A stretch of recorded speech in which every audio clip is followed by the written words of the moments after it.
Okay, we all know this situation of the country already is getting to many people. Okay, but let's deviate a little bit from the regular story of what's happening in Nigeria. Okay, let's talk about the common man.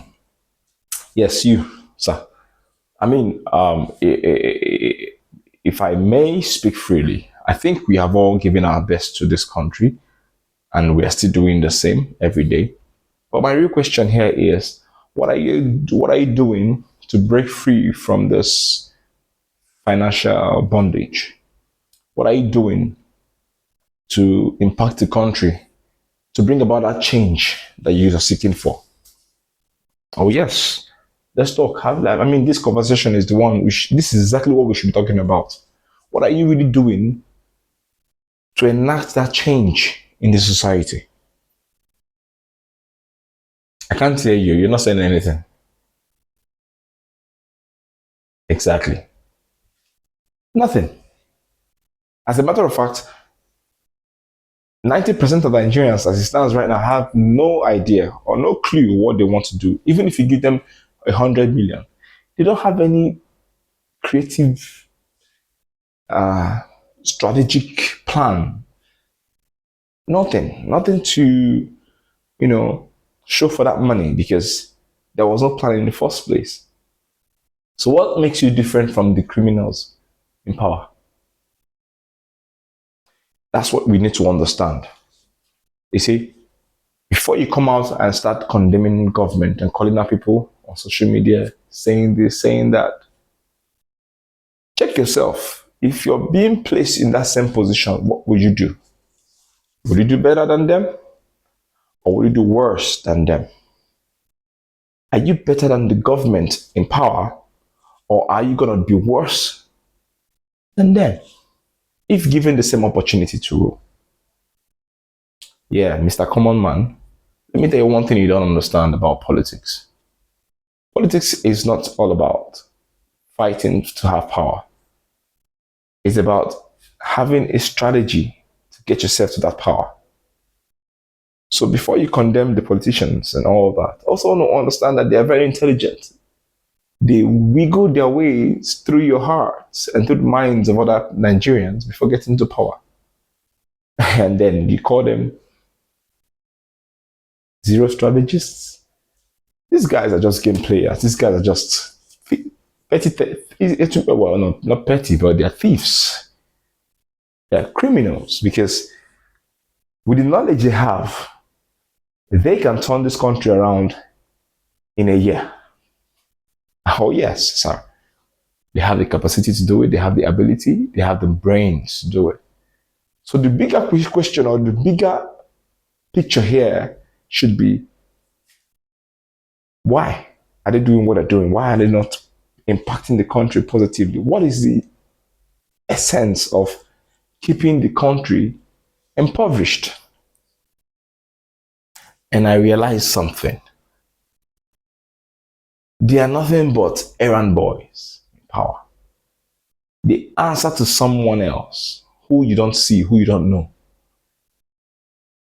And to be honest, I personally am tired of judging our politicians because you, common men, or the common man out there, yes, you haven't shown any reason to believe that you will do better if you're placed in that same position.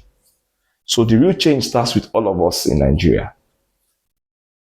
To starts with us changing our.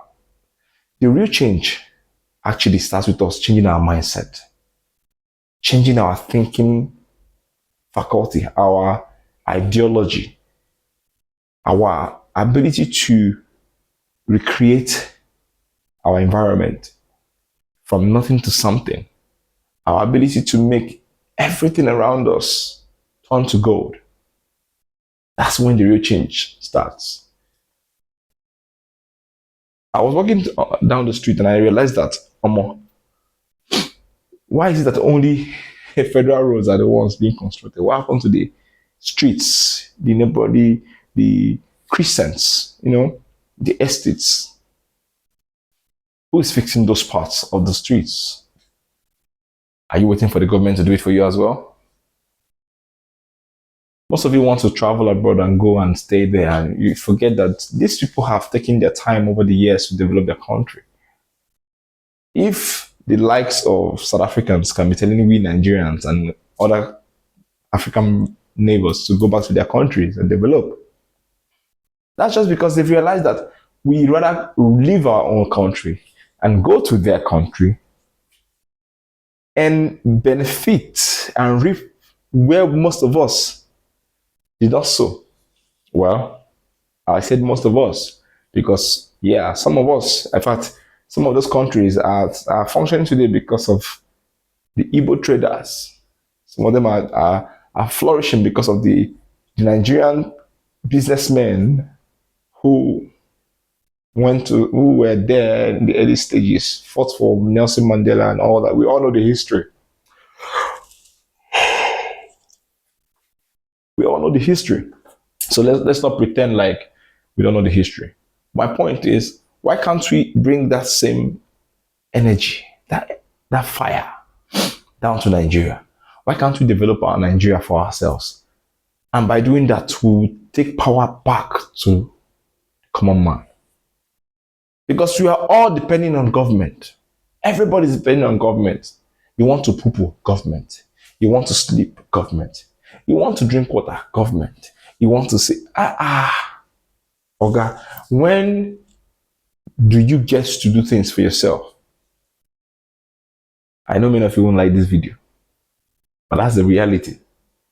Until we start depending on ourselves to survive, until we start taking away that value from government and placing it on the private sector, we go nowhere. We go nowhere. Check it, a whole country like this, we have nothing to write home about. We don't have companies, we don't have factories, we don't have refineries.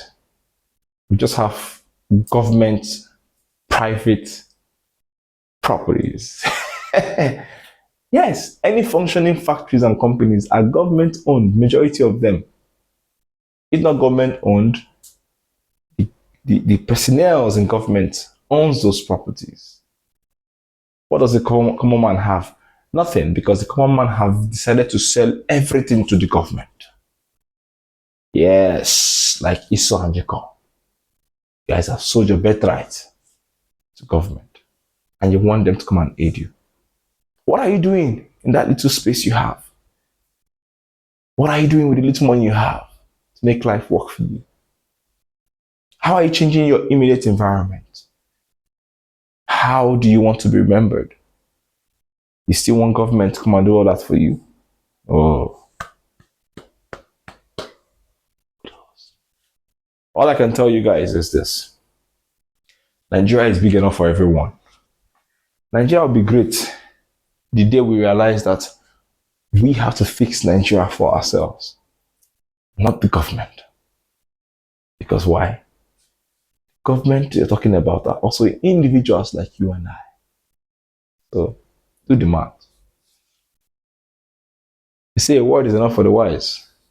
But the problem is, I don't think we have much wise people anymore in Nigeria. Or do we? I don't know. Allegedly. I'm just saying. If we do, then it's time to work. It's time to act upon these words.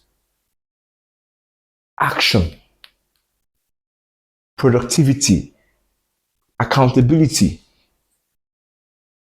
And it starts with at least your voice. It starts with you realizing that you can't just fold your arms and wait for things to happen for you. You have to take that bold step.